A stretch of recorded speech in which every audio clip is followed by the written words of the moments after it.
Hey guys, this is Anthony Morganti from anthonymorganti.com, and this is episode 13 of Photo Critiques. And in Photo Critiques, people send me in some of their photography, and I look over each image and I make suggestions on how they can improve the image, and hopefully it helps improve all of our photography.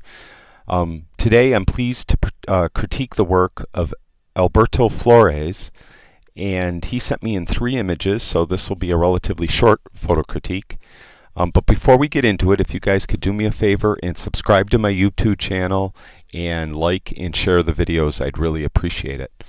Okay, this first image of the bird is, I could tell just by looking at it, it's very strongly backlit. And this casts the bird's face that we're looking at in a bit of a shadow. So it's a little too dark. These colors, when you're photographing bright, colorful birds like this, these colors really should pop. The bird's eye, it's a lower resolution photo too, because people send me their photographs through email. Some email clients and services can't handle large attachments, so they're forced to send me lower quality images. So I can't tell how in focus it is. I've mentioned many times throughout the critiques, whenever you photograph anything with eyes, it could be a bird or person, gorilla, or an insect, whatever. If it has eyes, make sure that the eye is in perfect focus. Now, get back to this backlighting problem here. The thing I do, I'll tell you how I set my cameras up, is I use spot metering with the center spot. So I have my camera set up so I focus with a back button. I don't focus with my shutter button, and I use the center focus point in my camera. So I don't use that big grid to focus or anything like that. I use the center focus point. I could I point my camera at this eyeball, and I focus with the back button so my camera is focused on the eyeball. I could gently reposition my camera now to frame the shot. Also, before I take the picture, I use my shutter button. If I push it halfway, it'll use the center area of the scene, and it will do spot metering at that center spot. So it will expose for whatever is right under that center spot. Now in this case it's fine. I could have it exposed right here, right in the center. If I didn't like what was here, if it was this very dark beak was there, I didn't want to expose for the beak, I could point my camera at where I want it to expose and push my shutter button halfway, and it will set exposure. Now on some cameras you have to keep holding the shutter halfway to hold the exposure. I have my camera set up so I could let go, and the exposure will be held until I take the photograph, and then it's reset and I have to do it all over again. So if you follow me, I put my center focus point on the eye. I focus on the eye. Then I let go of that focus button. I then put my camera on where I want to meter the image from, and I hold my shutter button in halfway. It'll achieve metering, and I could let go now, and then I could frame the shot up and take the picture. Now I don't necessarily do it in that order. To tell you the honest God truth, I do I meter the scene first, then I focus. Also, another little tip, if you're focusing on animals, you could use continuous servo mode, or continuous focus mode. Your camera could call it different things. I think on Canon it's AE servo, on Nikon it's continuous servo. And as long as I'm holding in my back focus button, my camera will always be trying to focus at what's ever under my center focus point that I've chosen to use. So a moving subject, that's good if you're an action photographer too, and you have a runner going by, a cyclist going by. You hold your back focus button in and you just follow the subject with your camera, and it will always keep it in focus, the subject in focus, even if it's running towards you, running away from you, whatever. So anyways, that's to get this exposed correctly, because it's just a little too dark. I kind of went on and on about this. The other point I wanted to make out. Whenever you photograph a person, an animal, anything that's looking out of the frame, you want more of the frame open at the way it's looking. So you don't want this edge too close to his beak. You'd want to move him back a little bit. So maybe this edge of the picture is here. And then you have a lot more empty space where he's looking. You always want, you don't want something to look like it's walking out of the picture, or you want to make it look like it's walking into the picture. So that's just a little tip. This is just a little too close to his beak. This is an interesting shot.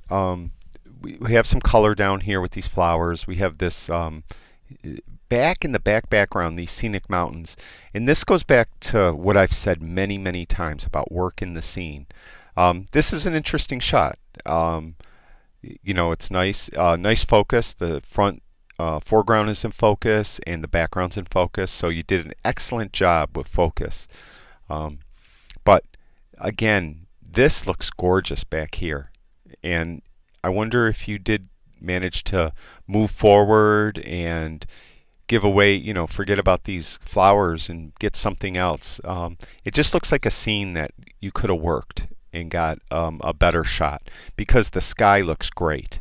The mountains look nice and colorful. There looks to be some colors in the shrubbery. And this, like I mentioned, is a scene I would have liked to seen more shots from, or this area. It's called working the scene. Usually, I've said it in previous ones, I'm starting to repeat myself over and over again throughout these critiques. Usually when you get to a scene, you see something right away and you go, that's going to be a great shot.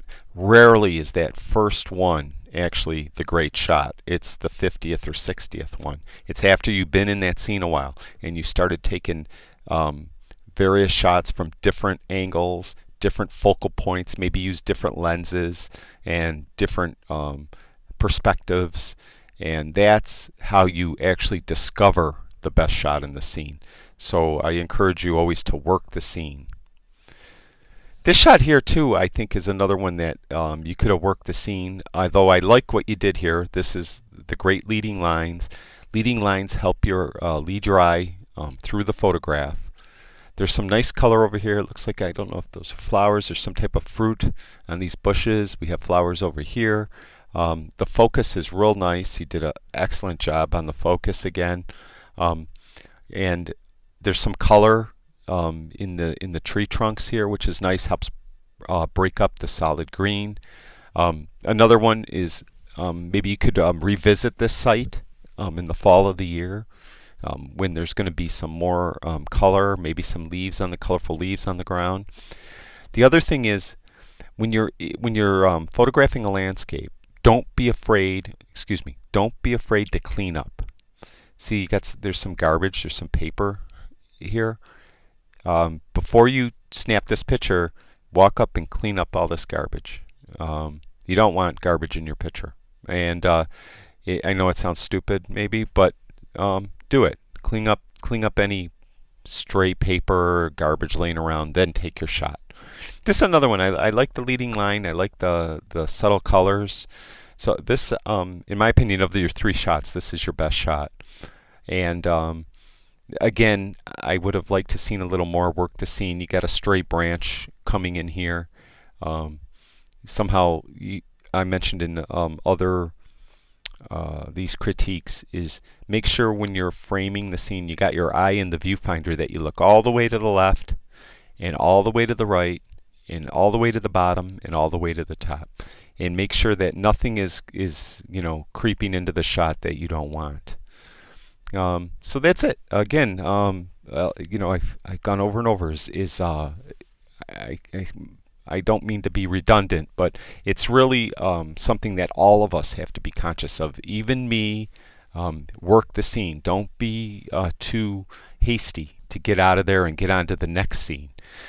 Work the scene. Take a lot of shots. Use that metering method I talked about before to try to meter a difficult lighting, like that backlighting of that bird. Use the center focus point with back button focus. I have articles on my website that talk about back button focusing. All professional photographers use back button focusing, and it will take you a day to get used to it. Don't be intimidated. But once you're used to it, you won't be able to do it the other way, and you'll find out how much better back button focusing is.